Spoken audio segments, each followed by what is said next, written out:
Y vamos a empezar ya con la primera charla y sí, vamos a hablar de clima. Es la primera vez que traemos aquí a José Miguel Viñas, que lo tengo por aquí, con el clima del futuro, el más conocido como Divulgameteo, el hombre del tiempo en un montón de cadenas. Y bueno, vamos a ver qué tal, porque a 56 grados me ha dicho Antonio que están fresquitos. Vamos a ver, un fuerte aplauso para José. ¿Dónde está Divulgameteo? Aquí está JM Viñas. Vamos, José Miguel. Gracias.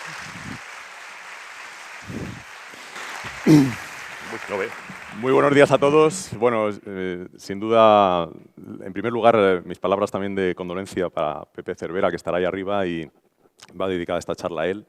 Y muchas gracias a todos por haber venido aquí un sábado por la mañana. No digo que habéis hecho un esfuerzo porque os mola venir aquí, entonces vamos a todos a disfrutar de un evento en AUCAS como este. Bueno, aquí el Peláez y Antonio me pidieron a mí y a todos los ponentes que primero nos presentáramos un poco. Muchos nos conocéis por redes sociales y voy con ello. Este soy yo, muchos me conocéis por Divulgameteo por Twitter sobre todo. Esta foto la pongo con toda mi intención porque sé que les va a dar envidia aquí, sobre todo a Peláez, que es un fanático obsesionado del mundo polar. Y bueno, además certifica que en AUCAS estuvo en la Antártida, que es una cosa que tuve la suerte de hacer este año, haciendo divulgación científica además allí. Bien, os voy a contar un poco cosas de mi vida y cómo ha sido el paso de mi tiempo por la Tierra y cómo además en paralelo ha ido evolucionando el clima y el tiempo durante esos años. Ese cuadrito marca mi trayectoria vital. Nací en el año 1969, tal día como hoy, y en Madrid, gracias.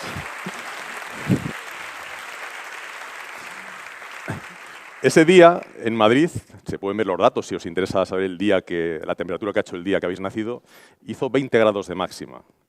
Yo creo que hoy se van a quedar bastante por encima, pero es que también ocurrió el año pasado y el anterior. Creo que estamos notando que están cambiando las cosas, ¿no? Soy hijo de la Luna. Cuando Armstrong pisó por primera vez nuestro satélite natural, estaba yo ahí a puntito de salir de la tripa de mi madre. Hay un año importante en mi vida, que es el año 1988. Decido estudiar Ciencias Físicas en la Complutense en Madrid. Y ese año además coincide con el inicio de actividades del famoso IPCC, el panel de expertos de cambio climático. Es decir, que ya en los años 80, llegando a los 90, hay una preocupación a nivel científico de cómo está evolucionando el clima y claramente se empieza a vincular ese cambio ya observado por aquel entonces a nuestras actividades. En el año 95, cuando ya estoy terminando la carrera, también ahí hay un momento importante en mi vida, porque empiezo a trabajar en televisión, como hombre del tiempo, meteorólogo de televisión. Pero claro, empezar a brujulear ya en los medios de comunicación implicó rápidamente que la ciencia, por desgracia, perdió un gran físico, básicamente por mi estatura, no por otra cosa, ¿no? Y empecé ya a trabajar a partir de ahí pues, en medios de comunicación y haciendo divulgación, que es lo que más hago. 2003, un año importante por dos razones. La primera, los que ya tenéis una cierta edad, hay a lo mejor gente más joven, pero recordaré una ola de calor muy importante en Europa, y esa ola de calor propició de alguna manera que mucha gente empezara a hablar ya del cambio climático, que ya se venía hablando, pero más. Digamos que empezamos a tomar conciencia muchas personas de que, bueno, esto que están diciendo los del IPCC y tal, parece que la cosa va en serio, ¿no? Y por desgracia, pues me echaron de televisión, así, de un día para otro. Entonces, la televisión pues también ha perdido un gran nombre del tiempo, por la estatura, como digo. 2004-2005, empiezo en Radio Nacional, ahí sigo. De hecho, antes de venir aquí he estado interviniendo en mi programa. Y publico mi primer libro. Y fijaros, mi primer libro, en el año 2005, lleva por título ¿Estamos cambiando el clima? Lo puse con interrogación, no porque tuviera dudas, sino porque el nivel de conocimiento de la ciencia climática en aquel momento todavía era, digamos, muy aventurado ser tan tajante y rotundo como ahora mismo es lo que dicen los científicos que investigan el clima. Evidentemente que estamos cambiando el clima y lo estamos haciendo como luego os voy a contar. Apareció Al Gore, hubo un boom en el volumen de información de cambio climático en todo el mundo. Esa burbuja, de alguna manera, se deshinchó porque además Al Gore usó el discurso catastrofista, que hay que saber manejar, hay que saber gestionar.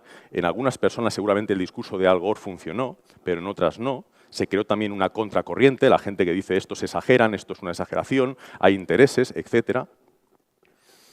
2008 doy de alta mi página web y tengo un apartado importante en el que invierto tiempo sobre cambio climático, muchos artículos, referencias a libros. Y empiezo a hacer ya un poco más tarde consultorías de la Organización Meteorológica Mundial, y una de las tareas que he hecho hasta ahora en México, que es donde he ido a trabajar, es justamente de comunicación de cambio climático, porque el cambio climático se sigue investigando, se va a seguir investigando, pero sobre todo tiene que comunicarse bien. Yo creo que es la clave para que a mucha gente que todavía pues, le parece algo como que no le va a afectar, empiece a tomar conciencia mayor de él.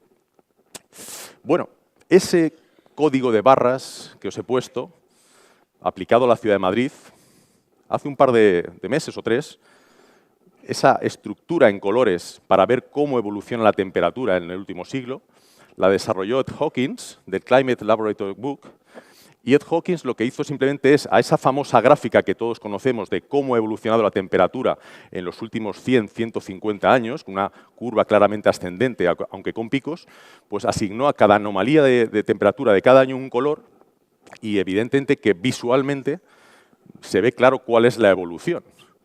Partiendo de unos azules, que unos años pueden ser más o menos intensos, llegamos finalmente a los colores rojos de los que ya no nos apeamos. Estamos ahora mismo en la fase roja, ¿no? No sé si veis bien esa cantidad, porque está ahí en rojo, pero la temperatura media de la Tierra, que es lo que representa esta gráfica, cómo ha ido evolucionando, en los últimos más o menos 150 años, ha aumentado del orden de 1,35 grados Celsius. Eso puede parecernos muy poco, pero estamos hablando de una temperatura global. Y de hecho ya hay científicos que afirman que si llegamos al 1,5 grados, cosa que se estima que puede ocurrir en el 2030 si seguimos como hasta ahora evolucionando, pues seguramente va a haber ya procesos en el propio sistema climático que va a ser muy difícil revertir por mucho que hagamos los deberes, por mucho que reduzcamos las emisiones y cambiemos nuestros hábitos de vida, ¿no? Estamos muy cerca, solamente a 15 décimas de grado. Ese gráfico con bandas, ese Warn Stripes, se utilizó en muchas televisiones para que los hombres del tiempo dieran difusión al cambio climático y realmente entra por los ojos, lo cual es una buena medida. Aquí veis la famosa gráfica de la temperatura, que estaréis hartos de ver. Evidentemente que hay picos y hay momentos en los que no sube tanto la temperatura, y algunos de esos picos, como el del 98 o el del 2016, son debidos a factores naturales, porque en todo momento hay factores naturales que intervienen en el calentamiento global y en el cambio climático. En ese caso son episodios del Niño, calentamientos anómalos que se producen en las aguas del Pacífico tropical que alteran los patrones meteorológicos y oceánicos de muchas zonas del mundo. Eso al final tiene su reflejo en la temperatura media del planeta, pero la tendencia que se observa en los últimos años no únicamente se explica por la manera en la que esos factores naturales están actuando. Fijaros, en la gráfica de arriba viene de qué manera la actividad volcánica ha influido en la temperatura. Y veis que hay una serie de picos que descienden porque hay grandes erupciones volcánicas de vez en cuando, lanzan a la atmósfera un montón de aerosoles y materiales, y ese particulado impide que parte de la radiación solar llegue aquí abajo y hace que la Tierra en su conjunto se enfríe. Pero como bien sabéis, una erupción volcánica no dura años. Una erupción volcánica puede durar, en el caso de las grandes erupciones, unas cuantas semanas, es muchísimo el material que se inyecta a la atmósfera y todo ese material se dispersa rápidamente por las corrientes que hay en la estratosfera, y durante 2, 3, 4, 5 años, en los casos más extraordinarios, se nota esa bajada de la temperatura, pero cuando esas partículas quedan depositadas, rápidamente la temperatura de la Tierra vuelve a su estado, digamos, natural, ¿no? Veis que debajo aparece una línea en forma ondulada, que es la manera en la que los ciclos solares, la actividad del Sol es un poquito mayor o menor en función de sus ciclos, también actúa sobre el clima. Y abajo veis las curvas de los forzamientos humanos. Y, hombre, yo creo que la única manera de entender esa raya hacia arriba de cómo ha evolucionado la temperatura en los últimos años no es ni por los forzamientos volcánicos que ha habido, ni por el ciclo solar. Es claramente por todos los forzamientos debidos a nuestras actividades, todos los gases que estamos lanzando a la atmósfera. Para mí esto, como pongo aquí, es algo que es blanco y en botella. No se puede explicar el comportamiento observado en la temperatura de la Tierra sin nuestras emisiones de gases invernadero a la atmósfera. Gases que provienen de nuestros vehículos, de nuestras fábricas, de nuestras ciudades, partículas, hay también contaminantes que entran en juego en el sistema climático, y todo eso está actuando de forma clara en el sistema climático de la Tierra. No somos los seres humanos una pequeña cosa en el sistema climático. Debido a la manera en la que ha evolucionado nuestra propia civilización, ahora mismo estamos actuando de forma activa en el cambio climático. Usando ese código de barras para la concentración de CO2 arriba, para la temperatura global y para la actividad solar, se pueden ver claramente correlaciones entre unas bandas y otras, pero lo interesante es ver cómo, por ejemplo, la actividad solar, los escépticos se obsesionan con que es el Sol el que modula el clima. Sí y no, porque si el Sol modulara el clima, esa última tanda de años tan cálidos que estamos teniendo en la Tierra, que están coincidiendo con la entrada en un mínimo de actividad solar, debería de correlacionarse de alguna manera. Y sin embargo vemos que la única correlación buena desde los años 80 hasta ahora es la del CO2, como el principal gas de efecto invernadero, digamos que aportado por nosotros. El CO2 se mide desde 1958. CO2 de fondo en la atmósfera de la Tierra y se mide desde un observatorio inicialmente en Hawái, Mauna Loa. Ahora ya hay diferentes observatorios similares, uno aquí en España, en Canarias, donde se mide CO2. Fijaros de qué manera el CO2 ha ido evolucionando desde el 58 que empezó a tomarse la primera medida. Esta curva es muy conocida. Constantemente hacia arriba con un mínimo y máximo estacional. Ahí ves la curva. Y ahí veis, aquí me han hecho un cambio, me han hecho una trampa, ¿eh? Yo aquí no tenía previsto poner esta figura. Bueno, digamos que aquí había una figura donde se veía cómo año tras año, desde 2010, iba el CO2 subiendo y formaba como una especie de ola. Y claro, llegaron unos científicos hace un par de meses y dijeron, esa ola nos recuerda mucho a este famoso dibujo de un artista japonés, una ola conocidísima. Y lo que hicieron fue fusionar las dos figuras, que es una manera muy interesante de que nos quedemos con una idea, que es fusionar el arte, en este caso un cuadro muy conocido, con la manera en la que las curvas de CO2 van evolucionando. Bueno, os voy a confesar así en bajito que realmente puse este dibujo para que mi charla tuviera algún brión, porque sabéis que a partir de ahora las van a catalogar como 0,7, 0,8 briones. Bueno, pues ahí está mi aportación, ¿vale? Bien, esta es la curva de CO2, pero ya yéndonos más hacia atrás en el tiempo, hasta hace unos 800.000 años. Bueno, veis glaciaciones, interglaciares, periodos de más CO2, periodos de menos CO2, pero es que estamos ahí. Estamos ahí. Se han superado las 400 partes por millón hace unos años y ahora mismo ya el pico de este año ha sido 414 partes por millón y está ahora bajando un poquito por el tema estacional.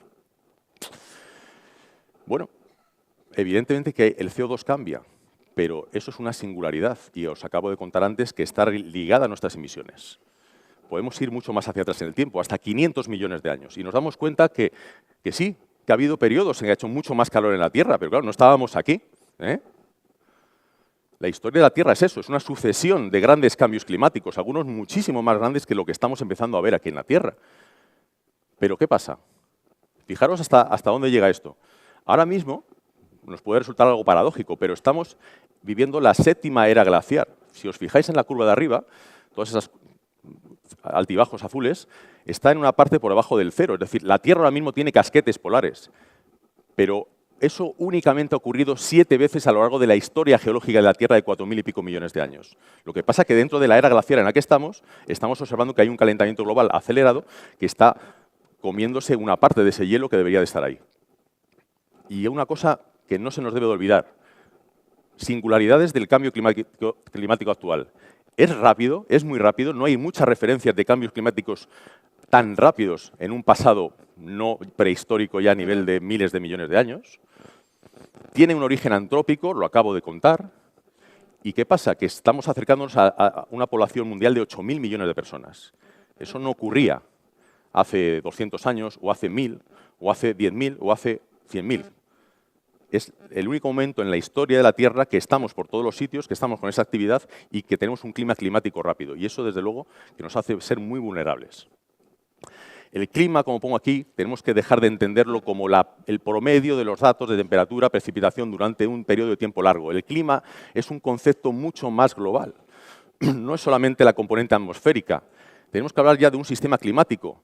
El que lancemos gases a la atmósfera está no solo calentando el aire aquí cerca de la superficie terrestre, está fundiendo los hielos, está provocando cambios en la biosfera, está generando cambios en los océanos. Es decir, un cambio climático no es solo que suba un poco la temperatura o que el nivel del mar suba más o menos.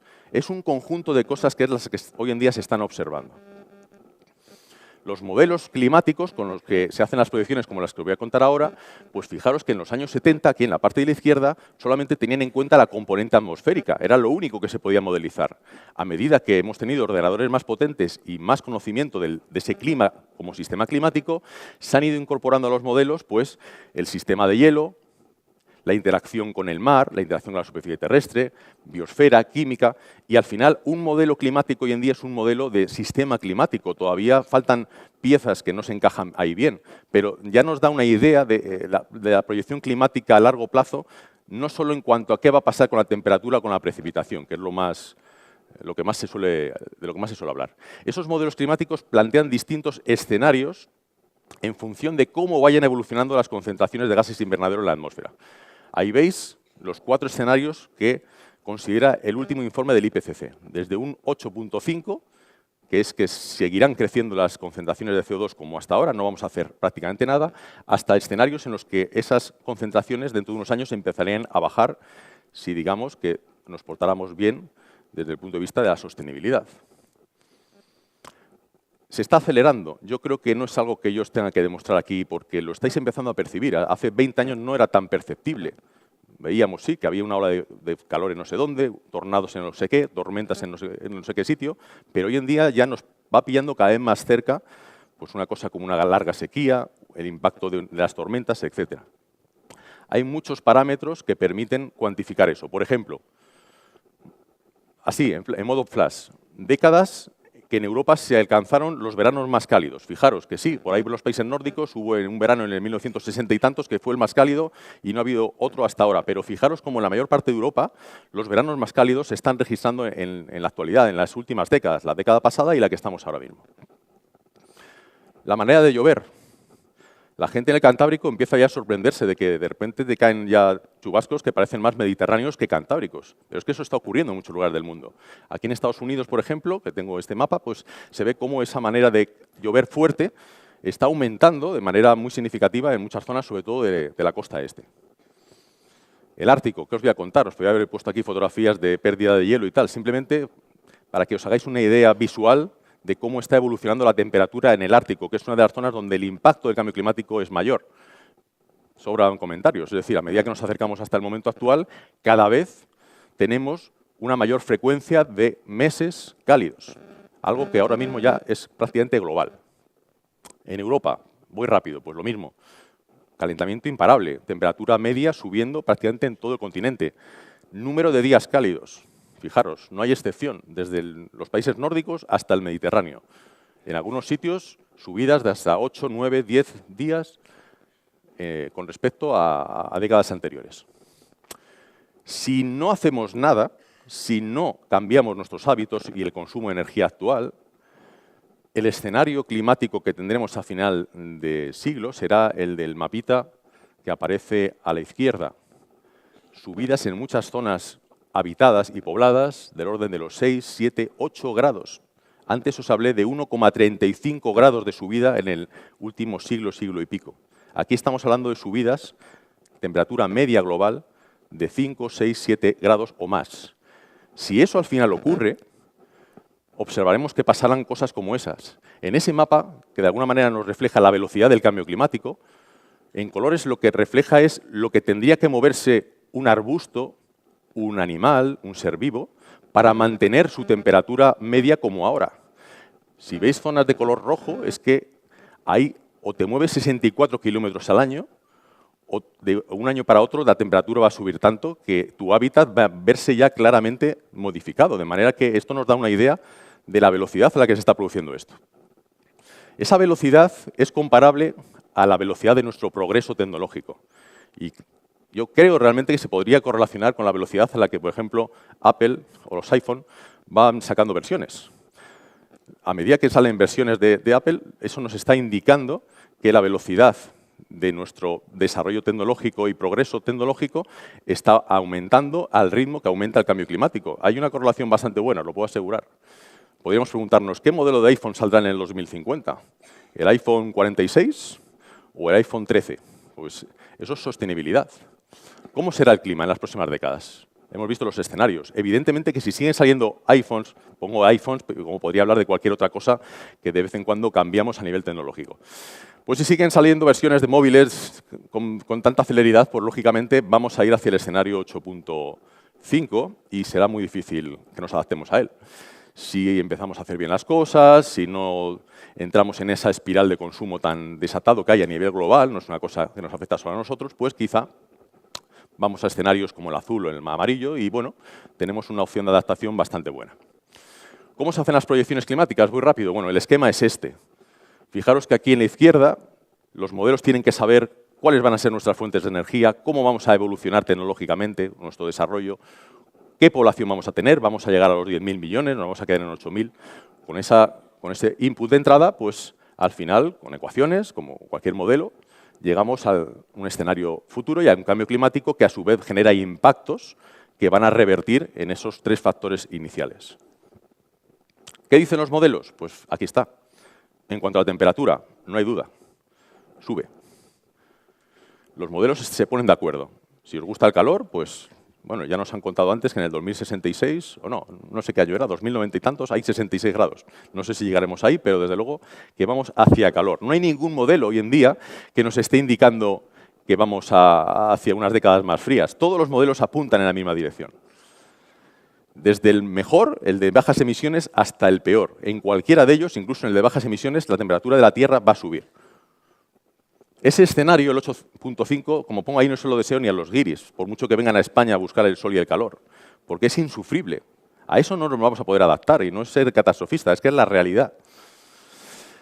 En España, si ponemos un poquito la lupa o el zoom, pues se ve claramente que en un escenario intermedio, pues bueno, 3 grados, quizá ahí nos adaptemos, pero desde luego, como lleguemos a los peores escenarios a final de siglo, pues eso va a ser muy complicado, ¿eh? Aquí abajo, quedaos con esa idea. Estamos hablando de 1 décima y pico que ha subido la temperatura. O sea, el que suba unas pocas décimas la temperatura de todo el planeta, al final lo que significa es que aumenta la frecuencia de episodios de lluvias intensas, de olas de calor, porque al final estamos hablando de una media global, no de la temperatura que hace en un país en concreto. Con la lluvia, con la precipitación, pues hay más incertidumbre. Hay más incertidumbre porque fijaros que estos mapas, que son del último informe del IPCC, muestran, por ejemplo, con zonas rayadas donde los modelos no se ponen de acuerdo. Unos te dan más lluvia, otros menos, y no puedes llegar a una conclusión clara. Donde aparecen puntitos, sí, porque los puntitos es donde hay acuerdo entre todos los modelos que se utilizan. Y fijaros que, por ejemplo, en el escenario 8.5, toda la zona del Mediterráneo que aparece en colores cálidos, que significaría menos lluvia, aparece punteada. Es decir, que si la temperatura evoluciona de esa manera, subiendo como está subiendo al ritmo actual, lo más seguro es que dentro de 40, 50 años empecemos a percibir claramente que está lloviendo menos. No solo que llueva diferente, sino que llueve menos. Esta dispersión de unos modelos a otros nos genera mapas como estos, donde incluso todavía algún modelo te da más lluvia, ¿no? Ahí lo veis, en colores azules, pero en general la mayoría de ellos apuntan a menos lluvia, aquí en nuestro entorno. Está claro que estamos empezando a vivir un nuevo clima y eso va a generar, lógicamente, nuevos hábitos de vida. Por ejemplo, ¿se pasarán los alemanes de la cerveza al vino? Pues es posible. Es posible porque hay proyecciones climáticas que ya apuntan a que el cultivo de la vid se podrá extender por la mayor parte de Alemania dentro de apenas 20 y tantos, 30 años.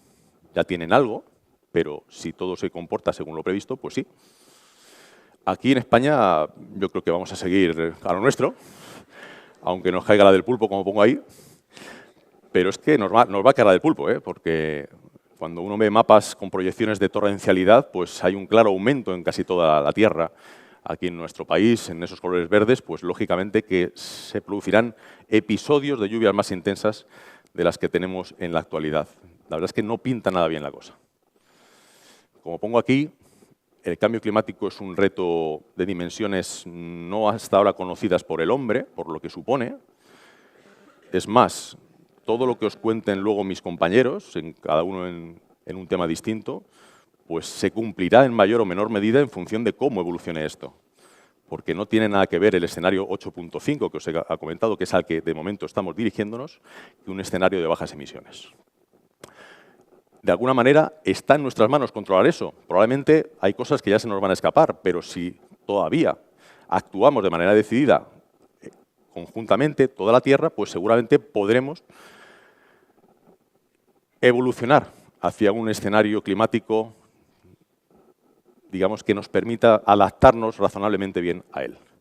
Bueno, un mensaje para terminar. No os cambiéis del iPhone a menos que os lo pise un elefante. Es decir, moderaros en el consumo. Cualquier acción, por pequeña que sea, que hagamos en esa línea, revertirá en que el escenario climático final que tengamos no sea el peor de todos ellos. Muchas gracias a todos.